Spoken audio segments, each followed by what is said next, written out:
Welcome to the Explainer. Okay, I want you to picture this. It's Sunday, July 19th, 2026. You're at MetLife Stadium in New York and New Jersey, and the atmosphere, it is absolutely electric.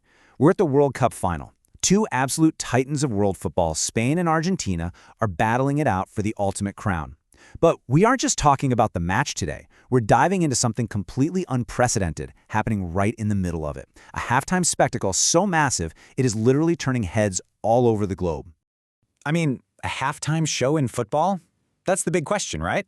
For the purists out there, the traditional 15-minute break is just a break.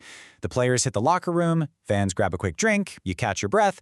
But this year, FIFA is totally shaking things up. They're borrowing a concept that is hugely popular in American sports. Yeah, think the Super Bowl. And they're planting it right in the middle of the biggest football pitch on earth, exactly when the tension of that Spain versus Argentina final is at its peak. Section 1, the first halftime show, a historic first for the world's game. Now we should probably clear something up real quick. Earlier in the tournament, we had that massive opening ceremony, right? Post Malone, Sway Lee, Robbie Williams. It was an incredible way to kick things off. But what we're focused on today is the Topps halftime show. And the strategy here is super fascinating.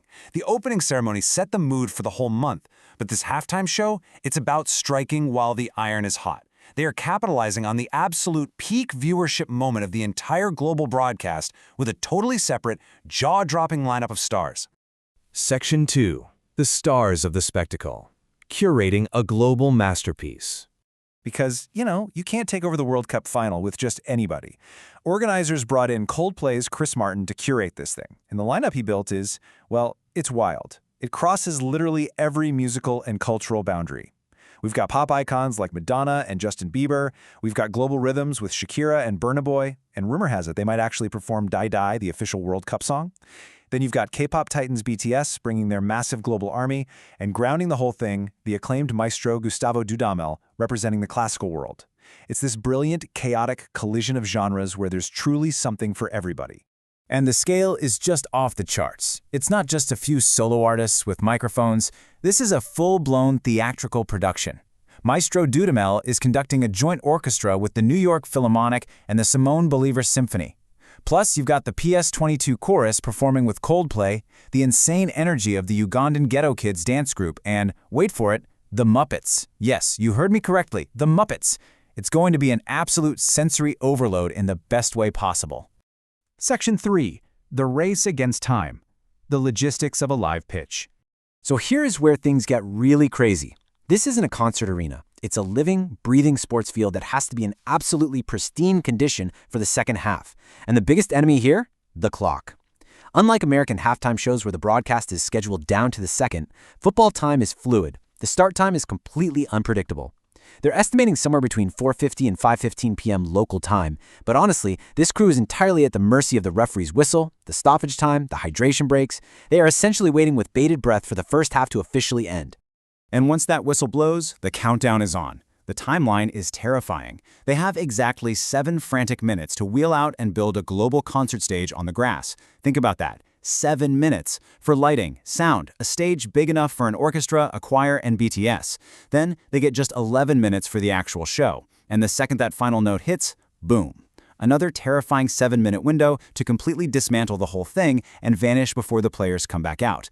It's a logistical tightrope walk being broadcast to billions of people. Section 4, a purpose of 100 million, grounding the glamour in impact. So you gotta wonder, why take on this massive logistical nightmare? Why pack the midfield with all these superstars? Well, it's all grounded in a very real, very powerful mission. $100 million. That is the ambitious fundraising goal for the FIFA Global Citizen Education Fund. They are turning 11 minutes of glitz and glamour into a massive global philanthropic push. And that money is going toward expanding access to quality education all over the world and providing football opportunities for kids who normally wouldn't get the chance. It's an incredible initiative that weaves together football, music, and real social impact. They're basically taking the absolute peak of human attention and using it to drive tangible resources directly to the kids who need them most. There's a mission statement from the organizers that I just absolutely love. It basically says that football, music, and social impact will all stand together as the greatest show on earth reaches its highest point. And that hits the nail on the head, doesn't it? It perfectly captures the ambition here. This isn't just a fun distraction while you grab a snack. It's a deliberate move to elevate the cultural significance of the World Cup final into a totally new stratosphere. Which really leaves us with this one final question. Will this 11-minute experiment forever change how the world views football halftime? I mean, if Chris Martin, Madonna, BTS, and Gustavo Dudamel can actually pull this off inside those frantic 7-minute windows, they might just redefine the sport's biggest stage forever. So, as Spain and Argentina get ready to battle it out, we're definitely going to be watching to see if this massive halftime gamble actually pays off. Thanks for hanging out with me for this explainer, and enjoy the monumental spectacle.